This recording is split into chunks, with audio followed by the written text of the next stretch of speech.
मैं हूं आपके साथ सभिका राठौर। बिहार में फाइनल वोटर लिस्ट आज जारी होगी। बिहार चुनाव के लिए चुनाव आयोग की तैयारियां तेज हो गई है। फाइनल वोटर लिस्ट दोपहर 3 बजे जारी होगी और 6 अक्टूबर को बिहार में चुनाव का ऐलान हो सकता है। बिहार में 7.24 करोड़ मतदाता, 22 लाख मृतकों के नाम हटेंगे। बिहार में फाइनल वोटर लिस्ट आज जारी होगी। बिहार चुनाव के लिए चुनाव आयोग की तैयारियां तेज हो गई है। फाइनल वोटर लिस्ट आज दोपहर 3 बजे जारी होगी। 6 अक्टूबर को बिहार में चुनाव का ऐलान हो सकता है। वहीं बिहार में 7.24 करोड़ मतदाता, 22 लाख मृतकों के नाम हटेंगे। तो बिहार में फाइनल वोटर लिस्ट आज जारी होगी। और इसी खबर पर ज्यादा जानकारी के साथ विकास चंद्रा हमारे साथ जुड़ गए हैं।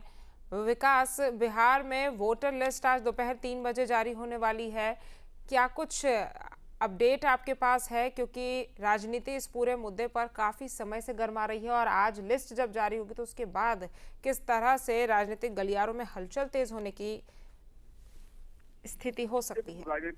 राजनीतिक गलियारे में हलचल इससे बढ़ेगी। आपने देखा होगा कि जब एसआईआर की शुरुआत हुई थी तब से लेकर अब तक लगातार उस पर राजनीति हो रही है। पूरे बिहार में इंडी गठबंधन राहुल गांधी, तेजस्वी यादव ने मिलकर के वोट चोरी का अभियान चलाया और लगातार राहुल गांधी और पूरा कहें कि जो इंडिया गठबंधन है वो वोट चोरी के अपने बयान पर अड़ा हुआ है।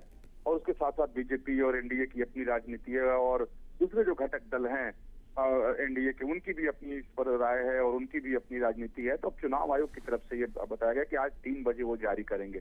जैसे ही वो 3 बजे जारी करेंगे तो एक जो अंतिम आंकड़ा है वो सामने आ जाएगा कि कितने लोगों के नाम कटे और किस आधार पे कटे, कितने उसमें मृत हैं या कितने अपने एड्रेस पे नहीं पाए गए, कितने उसमें से माइग्रेट कर गए जो अपने मूल स्थान पर नहीं है, उन लोगों के नाम थे। क्योंकि जो बार बार चुनाव आयोग की तरफ से कहा गया और बाकी जो इंडी गठबंधन के आरोप का जवाब देते वक्त एनडीए के नेताओं के द्वारा कहा गया, चाहे बीजेपी का कोई वरिष्ठ नेता हो, कि उन्हीं कहा कि कहीं कोई वोट चोरी नहीं है, नाम उन्हीं लोगों के कट रहे हैं या तो जो गलत तरीके से गलत कागजात के आधार पर वो मतदाता बने हैं या जो मृत हो गए हैं या जो अपने एड्रेस पर नहीं पाए जा रहे हैं।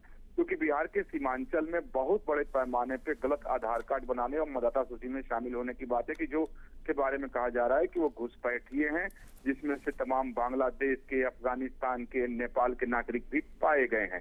तो ये तमाम सारी जो अनियमितताएं सुनने में देखने को मिल रही थी, तो अब उस पर अंतिम आंकड़ा सामने आएगा। तो निश्चित तौर पर अंतिम आंकड़ा सामने आते ही अब तक जो राजनीति चलती रही है बिल्कुल उससे अलग की राजनीति दिखाई देगी, बिल्कुल उससे अलग के बयान भी दिखाई देंगे। चाहे वो आरजेडी हो या कांग्रेस हो या बीजेपी हो, माफ करें जेडीयू हो या फिर एलजेपी हो, तो अब सबको इंतजार सिर्फ उस अंतिम सूची की है कि उसमें कितने कटे और किस आधार पे कटे।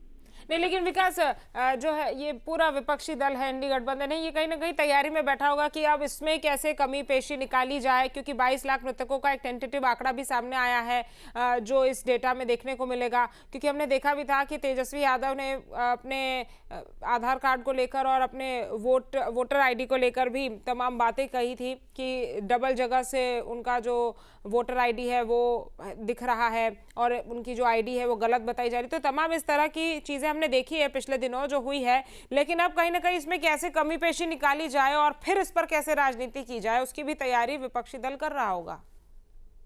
तो विपक्ष जब इस पूरे मसले को उठा रहा है, पूरे बिहार में अभियान चला दिया, राहुल गांधी ने यात्रा निकाल दी, बड़े पैमाने पर यात्रा निकली, पूरे देश के किसी भी कोने में राहुल गांधी जानते हैं तो वोट चोरी के मसले को जरूर उठाते हैं, बिहार के एसआईआर के मुद्दे की जरूर चर्चा करते हैं। पश्चिम बंगाल में ममता बनर्जी अब टेढ़ी हुई है कि वो पश्चिम बंगाल में एसआईआर नहीं होने देंगी। तो आज जब अंतिम आंकड़ा आएगा तो निश्चित राहुल गांधी हो या तेजस्वी यादव हो या पूरा जो इंडिया गठबंधन है उसके नेता इस मसले को कैसे छोड़ सकते हैं, क्योंकि उसको उठाएंगे और फिर उसमें से कुछ इस तरह की तथ्यों को खोजने की कोशिश करेंगे, कुछ ऐसे आंकड़े जुटाएंगे जिसके जरिए अब तक वो चुनाव आयोग पर आरोप लगाते रहे, उसे कटघरे में खड़ा करते रहे, तो उसको फिर से कटघरे में खड़ा करने की कोशिश करेंगे, उसे फिर से गलत साबित करने की कोशिश करेंगे और अपने आरोप को सत्य साबित करने की कोशिश करेंगे। तो वो तो उसमें से आंकड़े कुछ ना कुछ निकालेंगे ही। लेकिन जो चुनाव आयोग ने काफी ठोके कदम उठाया है और जो आधार बनाए गए थे मतदाता सूची में कि किन लोगों को शामिल रखा जाएगा, कौन कौन से कागजात उन लोगों को देने पड़ेंगे, इसमें भी तो कोई संदेह नहीं कि जो बिहार के सीमांचल है, आप 4 जिले की जनसंख्या देखें किस तरीके से असंतुलित है और किस तरीके से बांग्लादेशी घुसपैठिए और रोहिंग्या वहां पर आकर बसे हुए स्थानीय लोगों का पलायन हो रहा है। तो ये तमाम सारे ऐसे मुद्दे हैं। उसके बाद मृत लोगों की बहुत बड़ी संख्या है जिनके नाम हटाए गए हैं।